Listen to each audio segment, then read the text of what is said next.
taking that one away from Frederick. We saw how strong he was in that last game. Those flash void spikes secured 2 kills, which was pretty incredible to witness. But Lucian as well taken away from that jungle role. Yeah, so 2 jungle bans already. We saw Jarvan banned out in the first game, so will we see that once again? But support is the next port of call for our bans. Yeah, Fresh has been taken away here by Ascension, followed by Irelia for the last ban from Giants. And if this isn't Gnar here, I think Ascension have just gone insane. Yeah, I would say the same thing. This pretty much has to be Gnar. I mean, if they don't ban Gnar here, there's something very wrong. Or ZvenE knows a counter, which he'd be the first person to know a counter to Gnar. Oh, okay. My goodness. This is very interesting. So I have not seen a Gnar not banned for a long time. Weeks. We're talking so many weeks we've seen Gnar just 6th ban, always out. Werlyb, I mean, you've got to imagine he's just saying, give me Gnar. Give me Gnar. There we go. Okay, so, I mean, like, that's a very risky play coming out here. Xerath, of course, aims at xPePii. Yeah, but at this point, this forces Ascension's hand. They have to take Jarvan. Yeah. So one of the major reasons of why Gnar is banned out so much is his synergy with a lot of the jungle picks right now, especially with Jarvan. Gnar and Jarvan on the same team allows you to combine ultimates, basically, so that Jarvan goes in with the Cataclysm, Gnar follows up, and ever since the changes a good few patches ago, Gnar's ultimate will now stun any target that hits the Cataclysm wall. So Ascension pretty much have to take away Jarvan, or Giants have possibly one of the best team fighting compositions you could ever have, because Jarvan Orianna here would be insane. Absolutely, and well, Gnar picked up here means that any player created terrain. So, you know, we might just see like Trundle, Jarvan. Let's not go crazy here. And they do not take Jarvan. Oh my goodness. And then Jarvan now is getting hovered over by Giants. They swap over to Elise, but like they are not in a... Well, actually, they could just take Jarvan here. I mean, there's no reason not to. This is handing them the combo on the silver platter. There you go. Okay. Jarvan locked in. Janna as well, taking that one away from Angelus. It's crazy land here at the EU LCS expansion. This is the composition that if you speak to any player in Challenger LCS, I don't care where you're from, if you speak to anybody about 4.19, they say Gnar Jarvan is unbelievably strong. And this is either a confidence play out of Ascension or they've gone crazy.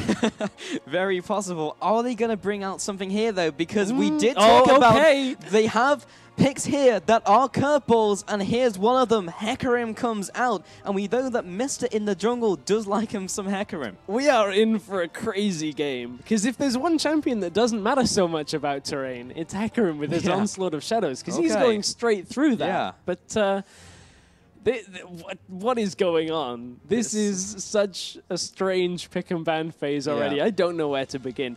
The supports are standard. Let's go with that. Janna and Nami are the same supports we've seen time and time again. The Jinx has been picked away from Adryh. It's crazy. Yeah. I'm in the jungle here. Has actually seen some play in the top lane, actually some play in the middle lane as well, but not so much in the jungle, because a lot of pro players that you speak to will be like, well, you prefer to have the gold income from those solo lanes so you can hit the Trinity Force faster.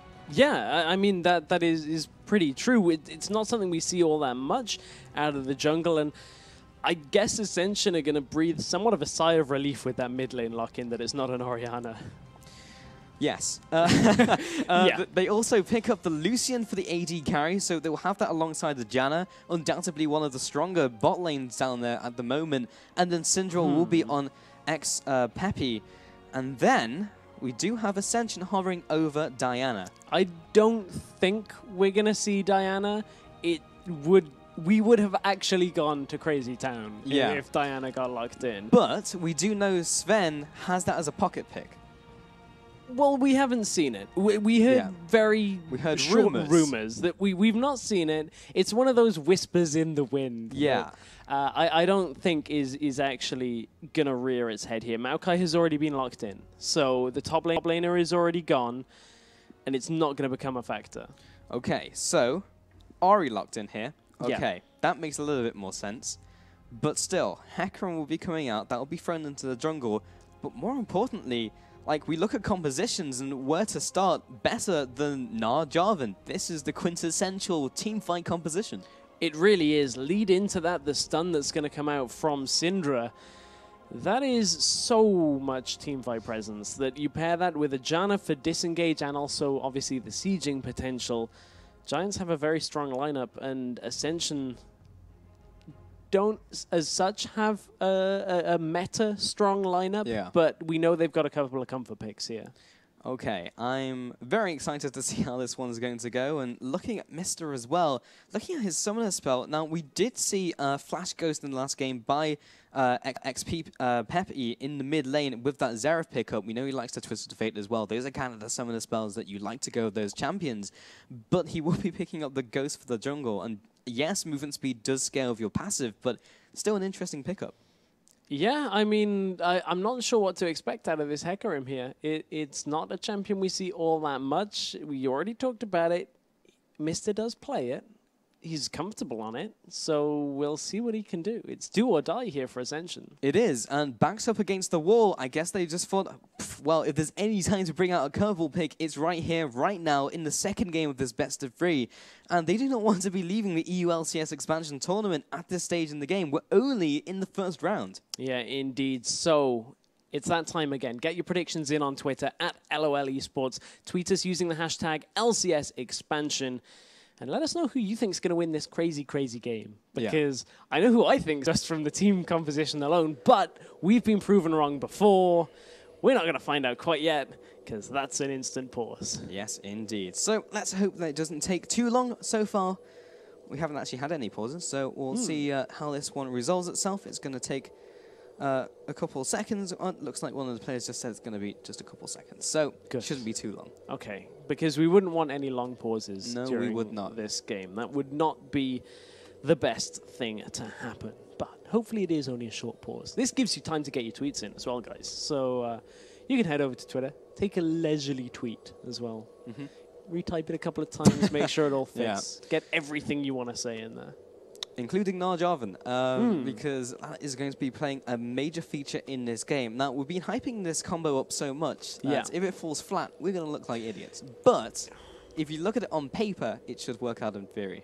On paper, the combination is unbelievably strong. However, not a laner can play Gnar up to the standard that it needs to be. And that sounds like quite a disparaging comment. But remember, Gnar as a champion doesn't have his ultimate available at all times. You have to build that rage meter, turn into Mega Gnar, and then use the ultimate. So if the engages are timed to when you don't have your rage bar or you've just come out of Mega Gnar form, it's a very difficult prospect to actually take that team fight using that combination. Yeah, so this still requires a lot of coordination from this team to pull off, but if it works out perfectly, it is extremely strong. So we are now onto the Rift, ladies and gentlemen. We do have Giants now in the bottom left-hand corner, sporting the blue colors. Up in the right-hand corner, of course, will be Ascension, the EUNE team, looking to make a splash in this tournament and see if they can hang on in this series, one game down. There's a do or die here for Ascension. So they're bringing out picks like the Hecarim. But to do it, they've given away strong picks, and I'm not sure I agree with that so much. But maybe somewhere in their playbook, Hecarim is great against Gnar, Jarvan. I think the Narvan combination, though, is just so strong right now. Yes, indeed. Werlyb puts out the ward, puts out the auto attacks, has managed to land 2 successful boomerang throws so far. And it looks like we will be having a slower start to the explosive start we had in the last game where both teams met head-to-head. And Werlyb doesn't quite land his next boomerang onto Mr., but they will actually start trading off here. xPePii comes in from the mid lane, throws out the Dark Sphere. Yeah, he does indeed. Now, what makes Gnar, I keep wanting to say Narvan now that I've said it once. What makes Gnar such a good pick up in that top lane? Boomerang is great for harass. That is the first point. has a lot of damage that comes from that. He's a manaless champion, so it means you can use that pretty much just based on the cooldowns. Obviously, catching it is going to do a better job, but he gets a massive spike in resistances and health very early on into the game on that first transformation into Mega Gnar, and you can't underestimate that. That's essentially free gold advantage for a small portion of time that allows you to dominate the lane. Take a look at bottom lane, though. Ascension are trying to set the lane up for themselves, but this didn't go well the first game. They start trading off against them, and Ascension have to try and kite their way back to their turret, and Ladooscuro on Jinx takes so much damage. And he actually picks the Jinx himself this game, so it's like, well, it worked out for you last game, Adryh. I guess I'll try my look at it, but heading into this laning phase, that wasn't a great start. No, that was a repeat performance of the last game, but take a look at where the chips have fallen here. Looks like they are going to regain control of the wave, even though they took a little bit more damage to begin.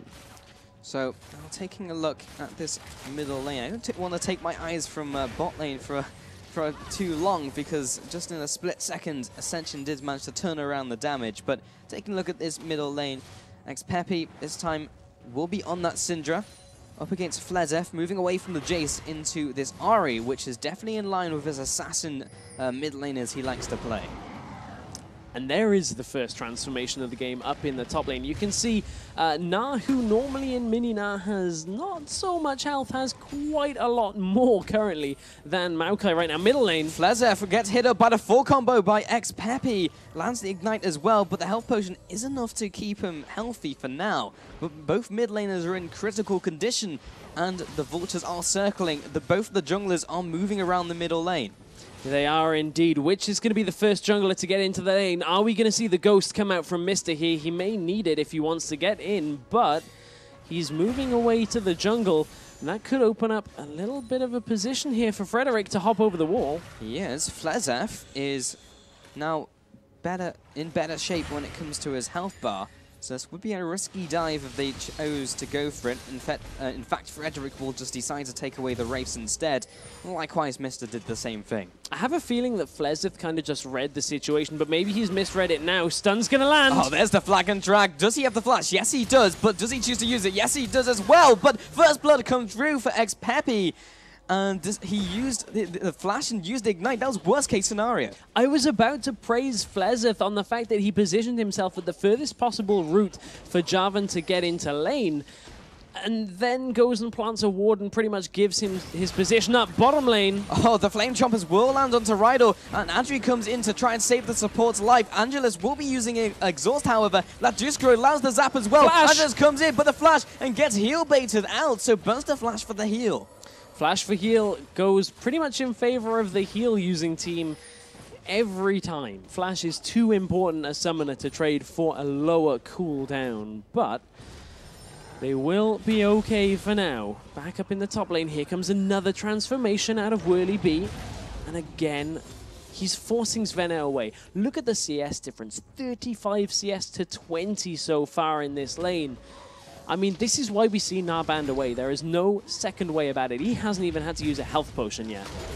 And we are starting to see a repeat of this first game here, Stress, even just in terms of the farm. 37 CS in the top lane, but let's switch attention to bot lane. Angelus gets caught out by the flying drive by Frederick. Ladooscuro as well is getting chased down, but that will be the end of the chase here. Frederick picks up that kill. Mr. though in the top lane will be looking for this gank onto Werlyb, but hops away, will be getting back to his turret, and that's another reason why Gnar's so strong right now. Yeah, did we forget to mention that Gnar has an escape that when you land on a unit, you bounce? That's pretty good at getting yourself away from a gank like that, so add that to the strengths column, but add this to the gank column in mid. Oh, Frederick looks like he was going for the gank, but did decide better of it as Flezeth was already back at his turret. However, looking at that middle lane, we were just talking about the gold disparity in the top lane, but look at mid lane as well. Another 20 CS advantage, which did have that gank at the start, but it's just a complete repeat of the first game. Yeah, indeed. This is just game one going on again, and I want to take a quick second to look at the builds. Take a look at Adryh.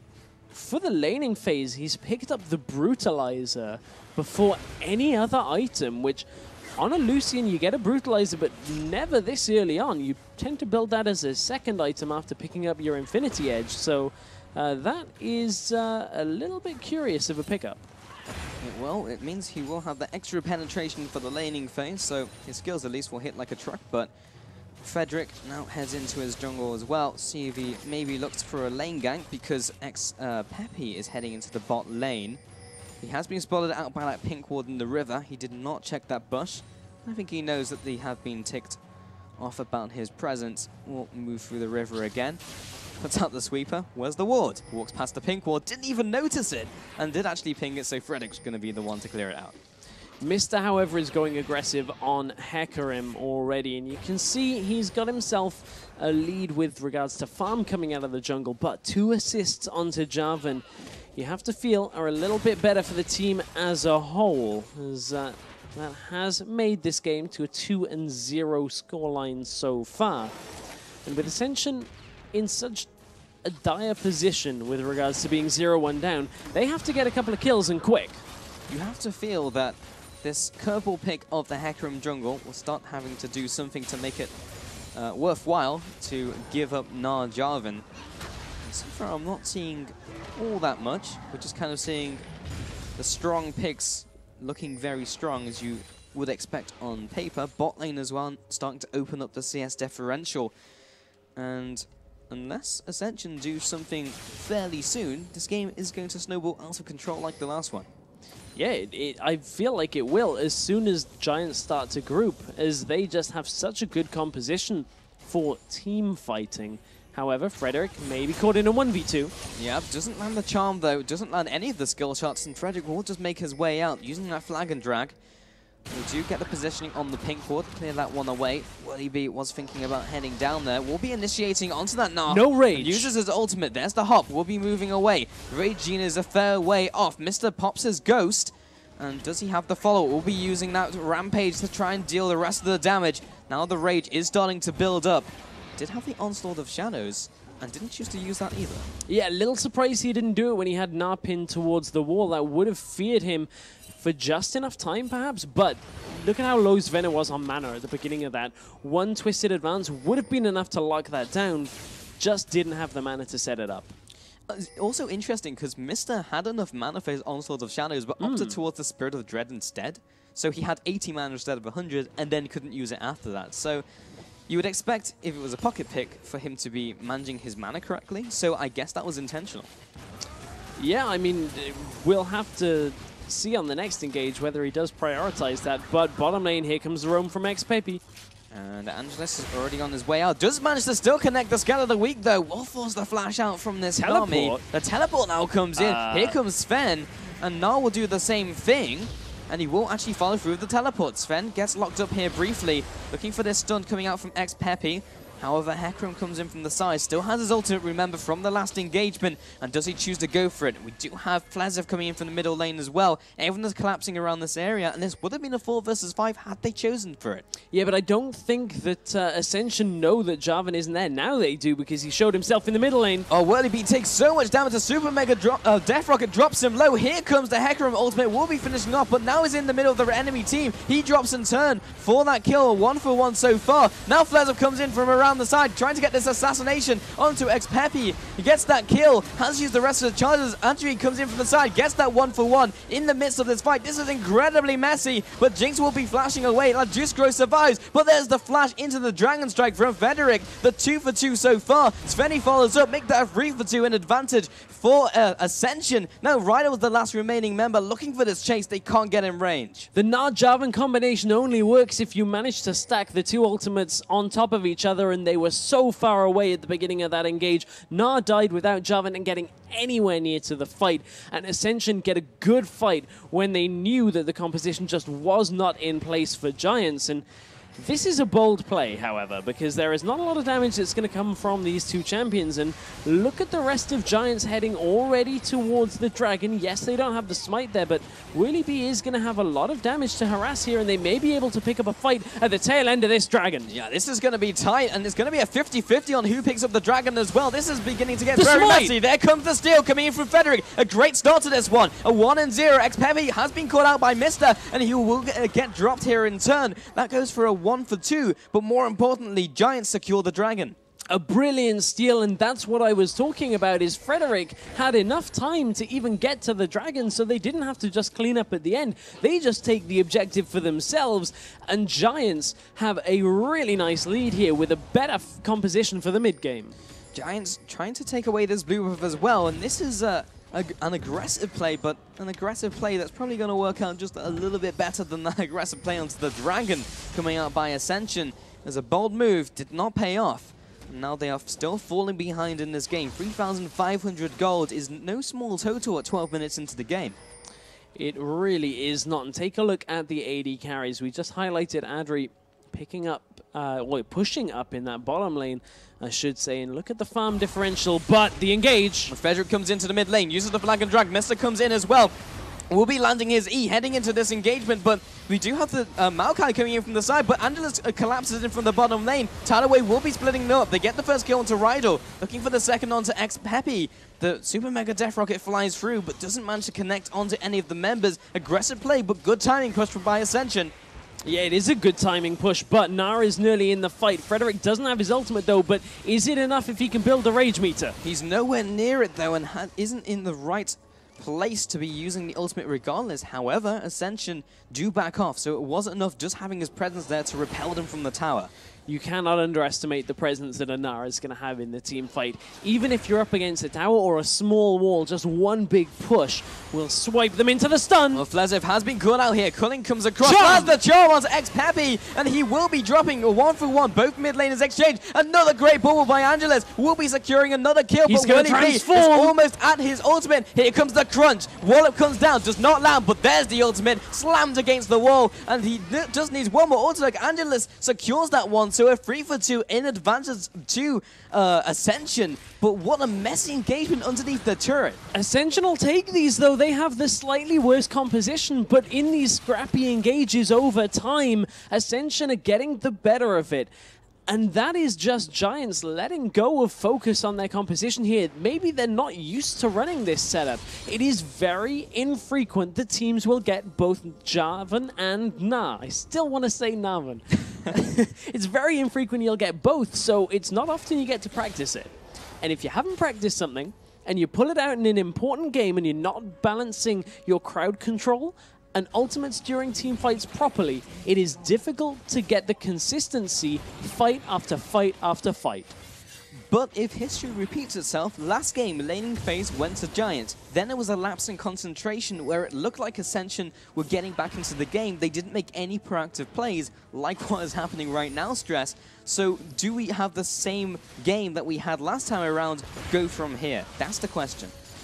And we'll see if we have an answer for that in the coming minutes, because if history does repeat itself, you have to feel like Giants are going to find their groove a little time soon. But it is all still to play for. It's still 1-0, and Ascension are starting to get their way back in this game. It's gone from about 4,000 gold difference to just over 1,000. The stun lands in the middle lane, but no real follow-up here from Giants. Let's take a quick look at the wards and vision across the map, because again, neither team is really all that confident in putting deep wards into their opponent's jungle, and I have to feel like this is kind of slowing down a bit of the aggression when ahead. It is, but it definitely seems like this is the playstyle from both of these teams. They just don't apparently like to go for those aggressive wards, or even super defensive wards either. They like the wards where they are. Now, they're building up for this next team fight. Look at how high Werlyb is keeping his rage meter. They're going towards a turret. That's an objective he can combo off with his ultimate. And this is good team fight setup here by Werlyb.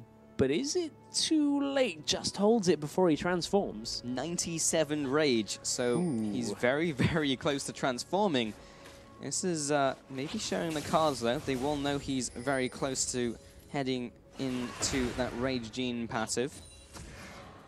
But this is very intense, because this could very quickly reach breaking point, but it will be Mister going for the engage. Uses the ultimate, but here's the crunch. Wallop comes out. Big stun! Lands the stun onto 3 members, but this is again underneath the turret. He will be dropping a 2-for-0. Mister somehow managed to escape from the fight, and they look to chase down Giants. Either way, it's a 2-for-0, and this is a great fight for Ascension once again. Big stun comes out, but he flashed forward to get the stun. Remember, Gnar combos off player created terrain. Cataclysm is still available for Frederick. They are not using this composition to its strength, and it is causing them to fall apart in these team fights. Tower goes down, everyone rushes away from the turret from Ascension, and you have to feel stressed. Was this the biggest mind game play of the century? Where they're like, okay, you take Gnar and Jarvan, we actually know you don't play this combination, but it's there and you have to take it. That's a dangerous mind game to play. I'm going to be honest. That is such a tricky thing if you can make that work for your team. I wouldn't say that intrinsically Ascension picked a composition that can deal with the combination well. Yeah. I would pin it more down to Giants just not being used to playing it, because you don't need to flash like that. On Gnar, you have a gap close. You have a teammate that creates a stun essentially for free for you. And then you have disengage. Here's the engage. Here's the engage by Frederick. He uses the ult pick, lands the Cataclysm, a stun onto two members. Angelus will be jumping away. Mister, he doesn't have flash. He took Ghost, but he will be able to retreat back to his team. Zap will be landing here, follow with the auto attack. Mister is still very aggressive on critical HP, but again, somehow he escapes from the engagement. He is just a master of getting away from a dire situation. Werlyb is trying to get into range. No one drops from Ascension, but everyone is fairly low off the back of that fight. I have to wonder how much Werlyb has had an opportunity to play Gnar. I mean, look at his build right now. It's a mix of everything that's going towards a Frozen Mallet, which is not the best first item on Gnar. It is an item we've seen picked up a couple of times, but on Gnar, you really want to build some sense of health and a Black Cleaver at some point as well. That typically is what we've seen a lot of. We've seen a lot of kind of Sunfire Cape, we've seen Randuins with that Black Cleaver as well to, you know, get some damage, use that percent damage on the third stack from his W. But he's not tanky enough to lead the charge into these team fights, and he's getting dropped very quickly, and you have to feel, is it going to happen again here as we kick this fight off? Oh, Angelus has been caught up by the Scout of the Week, and Unleashed Power will drop him where he stands. Adryh will be following up with the Culling just to zone him away from the Dragon Pit. Rather, Giants were able to take that one away, plus the kill, and now they're looking to pressure the middle lane. In fact, pings go into the bottom lane. Yeah, I think bottom lane is the best objective to look towards here. It's the furthest point right now from Giants, from Ascension, and Giants can pretty much take this down somewhat uncontested if they're fast about it. Doesn't look like Ascension actually want to contest this. So they get the Dragon, they get a turret, and that will kickstart their lead once again. So Giants take a lot away from that engagement.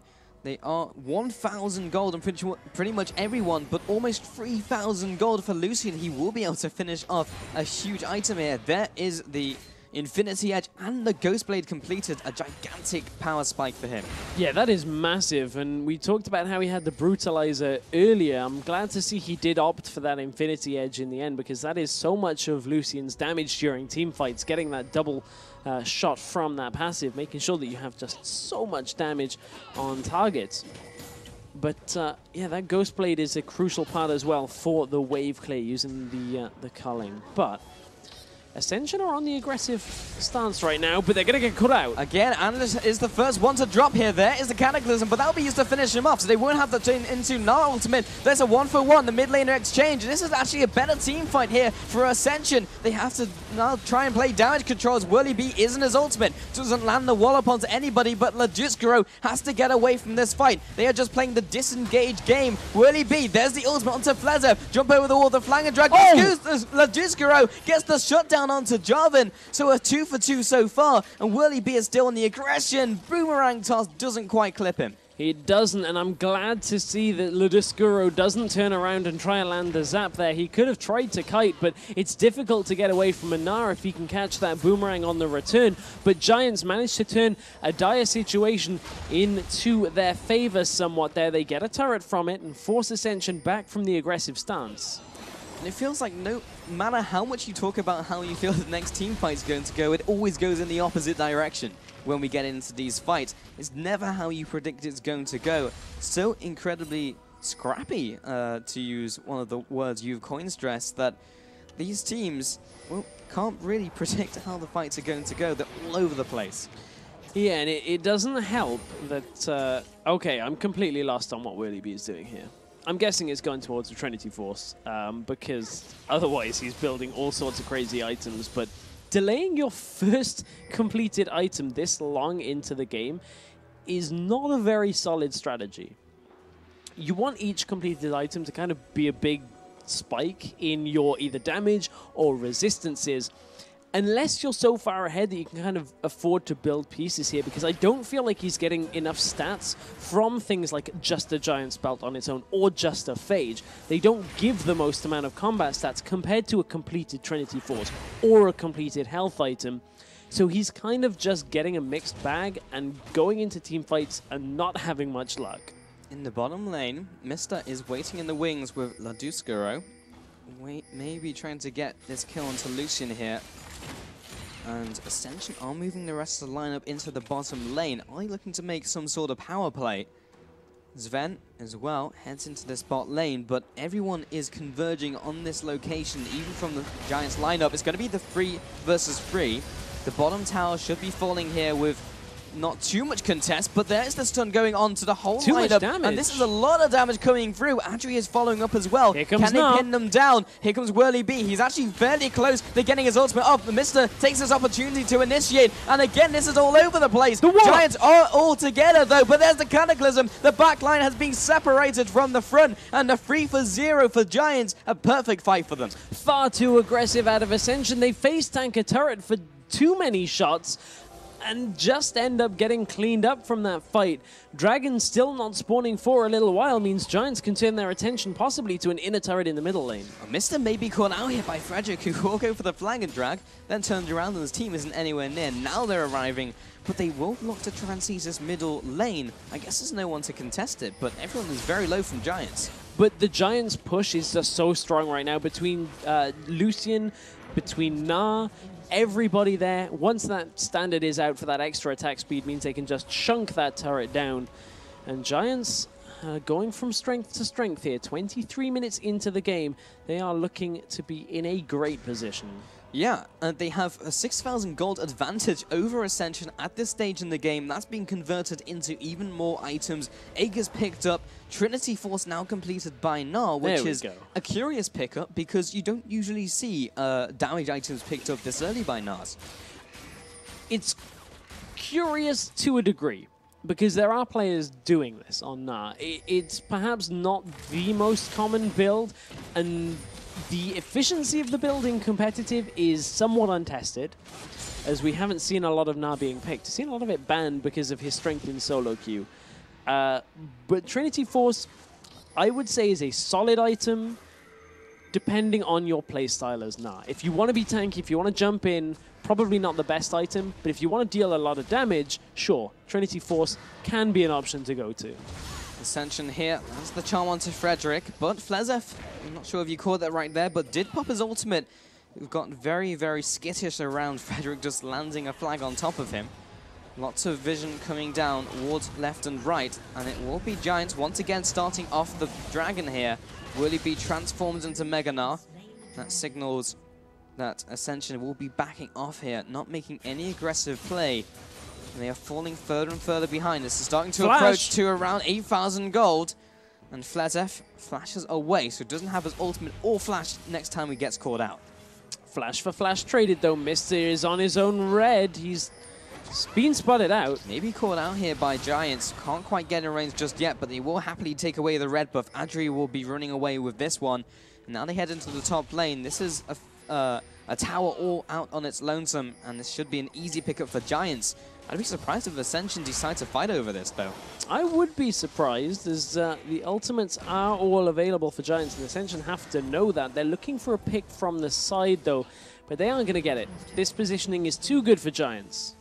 So, again, another tower going the way of Giants. 2 towers over their opponents of Ascension. And in terms of items, definitely further ahead. Here comes a culling for some harassment, but there will be a huge onslaught of shadows onto the team.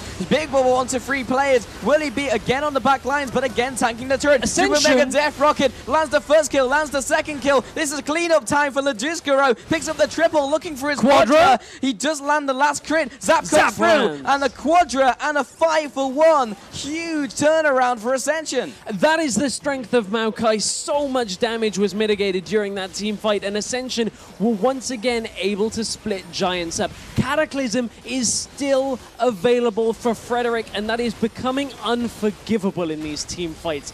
That is their bread and butter with this composition, and you are not utilizing it to your strengths, Giants. You have to get that composition working for you, because you have just pretty much lost all momentum in this lead. And this Hecarim pick is starting to pay dividends for Ascension. This has been the last couple of team fights, and Onslaught of Shadows has set them up perfectly. And right out of the bus, that was completely unexpected from the lineup of Giants. That results in a Baron, that results in a 5 for 1, and just an insane gold swing coming out from Ascension, being that there's only less than 3,000 gold in it now.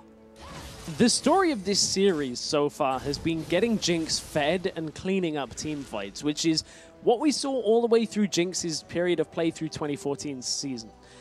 A lot of the teams were getting so many kills on Jinx that she just became unstoppable, and in both games of this series, that has been the case. I would perhaps put to these teams that a Jinx ban, if this goes to games 3, might be a good idea. Yeah, it just seems like that random factor that they don't want to be keeping on the table. Ascension now, heading into the bottom lane with that shiny Baron buff. What can they do with it, though? Yes, they have evened up the gold totals, and now they are actually leading in kills for all that matters in this game. Their AD carry, for sure, is in a very good position with 2 major items, plus that BF sword on top of them. Ooh, the ping went down defensively, because look at how Giants postured in this mid lane. And take a look at the itemization on Adryh. Has picked up that Bloodthirster for the extra shield. He's going to be more difficult to kill in these fights. But they didn't have to back off anymore. Ascension now pressuring this bottom lane. They see that Werlyb is just timing out from Gnar, so his potency in this team fight is going to be severely reduced, and Ascension are going to take this opportunity to look towards that bottom tower. They're chipping away at that inner turret here. Giants have moved into the bottom lane to contest. I'm just waiting for this minion wave to arrive, but Ascension, first time in the game, are on the aggression. They are in the driver's seat, trying to make an impact, trying to take away an objective, but so far the minion wave, or the wave clear, is huge from Giants. Nami is taking a very dangerous path down to this engage as well, and that's the other part of their team that they're waiting for here. Ascension don't want to go in 4v5. They know that they've managed to get Giants into a good situation in a couple of these team fights. They need the disengage from Nami, though, to be able to kite back with Jinx. And now they have the team set up that they want here. Now they're going to be able to siege this turret, but the wave clear is pretty strong here. They are finding it very difficult to get this tower down, but they are slowly chipping away at it. A couple minion waves more, and they will manage to take it down. But this is taking such a long time. The Golems have respawned, and their Baron buff is starting to whittle down. And that's all that Giants need to do. They just need to hang on, wait out, weather the storm, and they'll be in a much better situation. I've just given you a slight peek at the setup here from Hecarim. I thought he was looking to go into the fight. Here he comes from the side. From behind, they go for this fight. They should be away from the turret. Tidal Wave comes across. The AD carry gets deleted. And now there's a huge ultimate coming in from Gnar. But they do not have any damage behind them, and Ascension pick up the turret and now move towards this inhibitor turret. Adryh is down. That's a big part of their wave clear that is missing here, and Ascension, with the tail end of their Baron buff, look for an inhibitor turret. The stun lock is massive onto Mister. Gets the wallop, and they do repel them temporarily. Lucian is still down for the count, however, but they will move into the middle lane and just take the safer option of the next outer turret. Much better option here for Ascension. This is a far easier turret to take than an inhibitor turret. And Ascension are about to have a little bit of a relax point in their aggression. They have to back away once this Baron buff is down. They don't have quite as much in the way of map control as they would like to be able to pressure inhibitor turrets right now. So we are going into a little bit of a slower period, and that means Giants will have some time to regain some vision here. Now on to this Dragon. Werlyb gets hit up by the charm from Flezeth, jumps over the wall, is in Mega Gnar. He doesn't have his ultimate though. They do have Cataclysm, and will they choose to go for this engagement? Here's the engage from ZvenE here, using the twist to advance to get onto the back lines. Dragon goes down, this time again to Giants. They get the steal. Super Mega Death Rocket comes across, a 1-for-1 on both of the junglers. AD carries are trading blows, and looks like these guys will be disengaging, so jungler for jungler, but again, Frederick gets away with the Dragon. He does, but is the positioning for Giants good enough here? Monsoon used to heal the team. That strikes to me they're going to look for an aggressive push, but there's nothing available to push. Yes, it's a fairly low cooldown at this point in the game, but that is a big cooldown used should have Ascension would have looked for an engage. However, they won't. Both teams are going to disengage from each other, and Giants are going to establish some control here. So in that team fight, we once again saw Frederick and Werlyb were not close enough to each other to make their composition work for them, and I am becoming a very broken record saying that. But I'm going to say it every time it doesn't happen, because it's a massive factor in this game. We actually haven't seen it a single time. No. We have not seen a Cataclysm Gnar ultimate into each other. They picked it knowing the composition and the combo, but have never actually used it in a team fight. Yeah, I mean, at this point, I have a feeling the viewers are going to be saying that we are just making things up. It's not a very strong combination, but trust me. Wow, that was a little bit of a misread. Frederick just took that. I think it was with the Elder Lizard. That's actually a really significant point here, because when Ascension start to siege up, Scat of the Week is a big factor when it comes to denying the aggression of the sieging team. And the blue buff, obviously extra mana, and the extra cooldown is so good for xPePii for actually stopping the siege here. So that's a miscommunication that could be very costly. Yeah, if Ascension go on the aggressive again, Baron in 30 seconds, you have to feel it's the next point of contention though. Werlyb hops forwards, gets some damage onto Mister. And there's a Cataclysm onto Angelus, trying to get a pick here. He will flash away. And at this stage in the game, I mean, yes, there is a flash, but you have to question whether Cataclysm is a little more important with the Baron imminent. And I would answer that with, yes, it is. Just straight up, I would answer that with, Cataclysm in a team fight composition that depends on Cataclysm is a very, very useful tool to have. I mean, it's the same as using a Rumble ultimate before an engage to try and kill one person around an objective. It's that kind of level of importance to me in this kind of composition. But you have to actually use that combination for it to be useful. Baron has now spawned, and neither team actually decide to dance around it. They will head back into the mid lane, maybe start the siege game again. Ascension move into the jungle, trying to get the vision control down. Interestingly enough, Ascension have not all opted towards the red trinket and the blue trinket 34 minutes into the game. Yeah, that's a bit of a lapse in read of the game here. I mean, it's something we've seen just consistently since Worlds is by the 25-minute mark, you should be set up, but here's the setup for the gank by Mister. And again, Mister comes in from behind, uses the ultimate, comes in and gets the fear down, but xPePii also gets taken up by the charm. They pick up the middle laner. This is looking like a good team fight, but ZvenE gets dragged into the base. They take down Frederick as well. The ultimate lands onto 4 members, but still, there is no one behind him. This is the repeating story all the way through the game. 3-for-1, and what can they take away from this? They're going to go to Baron because they don't have the minion wave quite yet. Blue trinket goes down, but they're not pushing your mid turret. There's only one place they're going, so I guess that's just confirming the vision on that one. This is going to be a fairly easy Baron for Ascension to take. The culling is not available to deal damage from afar, so Rydle and Adryh are going on a one-way trip should they look to contest this. 2 versus 4, but do they have enough poke? He just needs to get in range to try and deter them. I mean, Mister is very low, but this is extremely close, and they back off. So Baron will be going over to Ascension. Big power play. Yeah, second one of the game here for Ascension, and this could result in the first inhibitor going down. That's going to be the place they siege next, but I like this play. Very smart of Ascension to read. Yes, okay, they're going to get the regeneration, but they're all sitting on a fair amount of gold right now. and they need to make sure they buy up any last important items before they look to siege. I still cannot decide whether Ascension are complete geniuses or are insane. Because well, there is a fine line between genius and insanity. It's true, but letting that composition go through, yes, it's not working out for Giants, but did they know that? Hecarim's working out in this composition perfectly. Engage after engage gets set up for them. Every team fight has really just gone their way by superior positioning and engages. You just have to wonder, was this pre-planned by Ascension? And if it was, they are geniuses. Someone has Jat's crystal ball if this was pre-planned by Ascension. If you could plan that your opponents weren't going to land their composition time and time and time again. I mean, to be honest, I'm starting to believe perhaps Ascension were just like, yeah, give it to them. Because we can beat them even when they've got a very strong comp. Because, I mean, remember, these guys qualified through Nordic East who...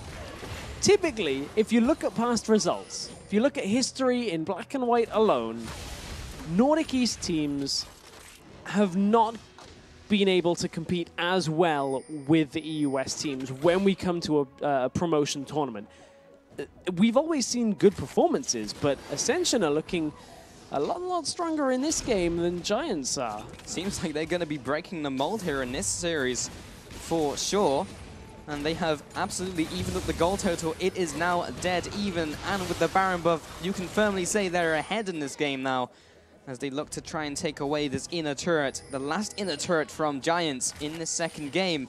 Remember, this will even up to 1-on-1 in this series, and yes, they need to take another game away from them, but if they're able to consistently out-position and out-think Giants, then they're in a good place to try and take it away this series. Flezeth is doing something a little bit optimistic by pushing in that middle lane. Yes, he has Spirit Rush available, but you're a big part of the damage of your team. Yeah, okay, you've got a 10 and 2 Jinx, who is pretty good at dealing damage, but if Jinx falls, you need the extra damage from Ahri, so not often do you see an Ahri in a solo lane split pushing like this. Maybe he's just assuming he can one-on-one anyone who comes over to him, but they did quickly send Gnar and Syndra to try and deal with that minion wave, but it has left the top lane a little bit vulnerable. Now they will be trying to chunk this down as fast as possible. Ladooscuro not getting in range with the minigun, just making sure he chips away at it with Mr. Fishbones, so he's at maximum range. But now they've just given up the ghost. They head back to the next turret. They decide this turret is not worth it. That was a hard-fought turret, though, as well. That soaked up a long duration of that Baron buff. Only about an eighth of the buff actually remains here. And Ascension really have to use this. They have a big wave pushing in towards the bottom lane, towards that inhibitor turret, but they're going to struggle because there is a fair amount of wave clear here on Giants. The culling is available once again, so that'll deter the next push here, and should, I imagine, be used on this bottom lane wave. Well, the crucial part now is for Ascension to break this inner ring of turrets. These inhibitor turrets really will signal whether they can finish off the game, because from here it could stalemate for a long time if Giants are able to wave clear before the minion wave hits the turret. And it's a lot more difficult for Ascension to get their composition to work in front of an inhibitor turret because they don't really have the option to flank with Hecarim that they've been using all game long. So this is more about the upfront damage that they can do and chipping down over time, as you alluded to. So Ascension have their work cut out here, and this is going to be a slower pace here, but slowly but surely Flezeth is starting to take it. Cataclysm onto Flezeth, but he has his ultimate. There we go. Spirit Rush will be used, and this big team fight ultimate is exchanged for Ahri's. Middle turret, though, you take a look at it, and he's been doing work on that turret. It is almost dead. They just need to make one strong push, and it'll fall over. I mean, if you're Flezeth, you just won the jackpot on that one. You managed to trade the team fight ult for the escape ult when you still have flash available. So, I mean, Flezeth was just aiming for anything. Frederick has been caught out in the jungle. There's the bubble from Angelus, and he has nowhere to go. But he will flank and drag away. This will be using the ultimate from Mister. He doesn't land it. Frederick uses the flank and drag and the flash. I said he has nowhere to go, but I guess that's an escape option. They did use a lot of ultimates on that. Yes, they took away the dragon, but that must have spooked Frederick for sure. Oh, you have to feel if Ascension could have got that kill, they could have looked to close this game out. But this is a pretty crazy game. That has been the word to describe this game ever since pick 1 of picks and bans. Crazy. And I'm still trying to figure out exactly Ascension's brilliance or insanity. I kind of want to say leaving themselves open with completely ridiculous setup for picks and bans, but you know what? I'm enjoying it. I'm going with this game. Who knows? Apparently, leaving Gnar open is a fine thing to do these days. Apparently, but you take a look at the items all across the board, and from his Hecarim, he's not opted towards that Trinity Force, which you sometimes see from that pick. But what he has gone for is the Iceborne Gauntlet. What I want to know is. Okay, I guess he does have hands to wear a gauntlet. That was going to be my next thing.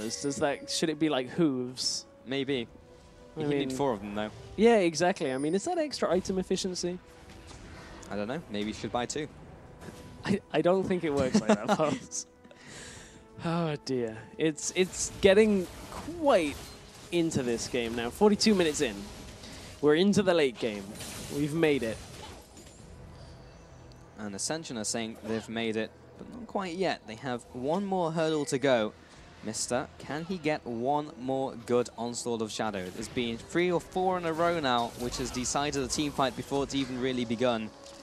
He needs to make it the 4th or 5th time heading into this next fight. And they've dragged Giants out of their base. That is a great position for Ascension. Now they can get the flank using that Onslaught of Shadows that is going to come from Hecarim, and he's looking for it here, but the rest of the team aren't quite in position. You can see they're just angling for it. Ooh, it's tense moments here.